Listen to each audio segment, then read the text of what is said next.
Unit 1 introduction to computer system के theory based questions को practice करने वाले हैं। जो हमारा फर्स्ट क्वेश्चन होने वाला है वो है right a short note on the history and generations of computer.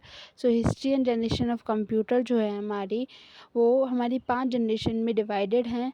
तो फर्स्ट जनरेशन हमारी 1940 से 1956 तक थी, जो कि वैक्यूम ट्यूब यूज़ करती थी, जो कि इमेज में दिखाए हुए हैं। कुछ इस तरीके के वैक्यूम ट्यूब्स होते थे।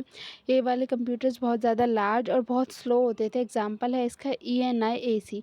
सेकेंड जनरेशन ऑफ कंप्यूटर 1956 से 1963 तक थे, जो कि ट्रांजिस्टर्स का यूज़ करते थे, जो कि हमारे स्मॉलर और फास्टर होते थे फर्स्ट जनरेशन के कंप्यूटर से। ज़्यादा रिलायबल और कम पावर का यूज़ करते थे। रिलायबल मतलब कि ये हमारे फर्स्ट जनरेशन के कंप्यूटर जितना चलते थे उससे ज़्यादा चल पाते थे। और यहाँ पर जो smaller and faster than vacuum tubes लिखा हुआ है, ये इसलिए लिखा हुआ है क्योंकि वैक्यूम ट्यूब्स हमारी फर्स्ट जनरेशन यूज़ करती थी और इस फर्स्ट जनरेशन से बेटर हैं हमारे सेकेंड जनरेशन के कंप्यूटर। तो जो फर्स्ट जनरेशन के कंप्यूटर्स थे वो कुछ इस तरीके से दिखाई देते हैं जो इमेज में दिखाए हुए हैं, और सेकेंड जनरेशन के कंप्यूटर्स जो थे वो कुछ इस तरीके से दिखाए हुए हैं। तो जो फर्स्ट जनरेशन ऑफ कंप्यूटर्स थे वो काफ़ी लार्ज होते थे और सेकंड जनरेशन के थोड़े और स्मॉल होते थे उससे। थर्ड जनरेशन के कंप्यूटर्स 1964 से 1971 तक थे। ये माना जाता है कि 1964 से 1971 तक थर्ड जनरेशन के कंप्यूटर्स थे। ये हमारे इंटीग्रेटेड सर्किट्स का यूज़ करते थे। ये स्मॉलर और सेकेंड जनरेशन से भी स्मॉलर, फास्टर और चीपर हो गए, मतलब सस्ते हो गए। ये हमारे के पहले कंप्यूटर्स में कम एप्लीकेशंस रन हो सकती थी, इसमें थर्ड जनरेशन के कंप्यूटर्स में ज़्यादा एप्लीकेशंस रन होना स्टार्ट हो गई। फोर्थ जनरेशन के कंप्यूटर 1971 और प्रेजेंट के कंप्यूटर्स जो हैं उन्हें हम फोर्थ जनरेशन कंप्यूटर्स बोलते हैं। ये हमारे माइक्रो प्रोसेसर्स का यूज़ करते हैं ICS में बहुत सारी चिप्स को लगाने के बाद हमारे उन्हें माइक्रो प्रोसेसर बोला जाता है। ये काफ़ी फास्ट और पावरफुल हैं। इन्हें पर्सनल कंप्यूटर में भी हमारा यूज़ किया जाता है। जो हमारी थर्ड जनरेशन ऑफ कंप्यूटर्स थे वो कुछ इस तरीके से दिखाई देते हैं। और फोर्थ जनरेशन के कंप्यूटर्स आपने देखे होंगे, माउस, कीबोर्ड विद मॉनिटर हमारे फोर्थ जनरेशन के कंप्यूटर्स होते थे, जो कि माइक्रो प्रोसेसर्स के द्वारा बनाए जाते हैं। ये बाई मिस्टेक इमेज में थर्ड जनरेशन में हमारे सेकेंड जनरेशन ऑफ कंप्यूटर लिखा गया है, सो इट्स रॉन्ग। सो अब हमारी आती है फिफ्थ जनरेशन ऑफ कंप्यूटर। ये हमारे जो प्रेजेंट हैं और जो फ्यूचर आने वाले हैं वो उस जनरेशन को हम फिफ्थ जनरेशन ऑफ कंप्यूटर बोलते हैं।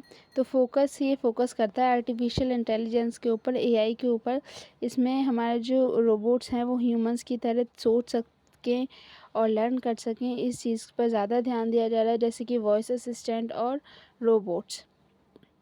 तो generation of computer first generation हमारी वैक्यूम ट्यूब यूज़ करती है। इसमें इमेजेस दिखाई गई हैं, vacuum tube, transistors, integrated circuits, उसके बाद VLSI, और जो हमारे रोबोट्स वगैरह यूज़ करते हैं वो ULSI। VLSI की फुल फॉर्म है very large scale integration. ULSI की फुल फॉर्म है ultra large scale integration.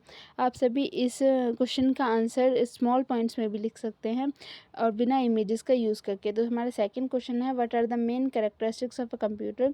It means हमारे कंप्यूटर की क्या क्या कैरेक्टरिस्टिक्स हैं, हमारा कंप्यूटर क्या क्या करने के लिए कैपेबल है। तो main characteristics of a computer है, फर्स्ट है स्पीड। हमारे computer work very fast and can do millions of calculation in a second. हमारा कंप्यूटर काफ़ी फास्ट है और मिलियंस ऑफ कैलकुलेशंस को सेकंड में कर सकता है। एक्यूरेसी, जो कि हमारा कंप्यूटर काफ़ी एक्यूरेट है। They give correct result if the input is correct. अगर हमारा इनपुट करेक्ट हमने दिया है तो वो करेक्ट। स्टोर अ लार्ज, काफ़ी एक्यूरेट है। They give correct result if the input is correct. अगर हमारा इनपुट करेक्ट हमने दिया है तो वो करेक्ट आउटपुट हमें देता है। Storage, they can store a large amount of data and recall it quickly. हम जो नोटबुक्स में लिखते हैं उससे बेटर है, बहुत ज़्यादा डेटा को वो आराम से स्टोर कर सकता है, रिकॉल कर सकते हैं। हम जब चाहते हैं उसे ओपन करके रिकॉल कर सकते हैं बहुत ही जल्दी। Versatility, they can do many different task, typing, drawing, calculation. जो हमारा कंप्यूटर है वो बहुत सारे टास्क कर सकता है। नेक्स्ट है multitasking, they can do several task at the same time. जब हमारा computer several task same time पर करता है तो उसे मल्टीटास्किंग, और हमारा कंप्यूटर सेवरल टास्क कर सकता है उसे वर्सेटिलिटी बोलते हैं।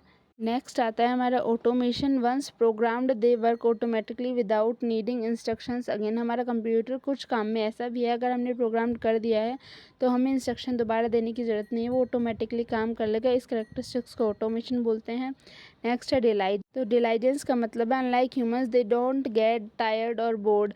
जो ह्यूमंस की तरह ही हमारा कंप्यूटर कभी टायर्ड नहीं होता, बोर्ड नहीं होता, कभी थकता नहीं है, सिर्फ उसे बैटरी की नीड होती है। Thanks for watching.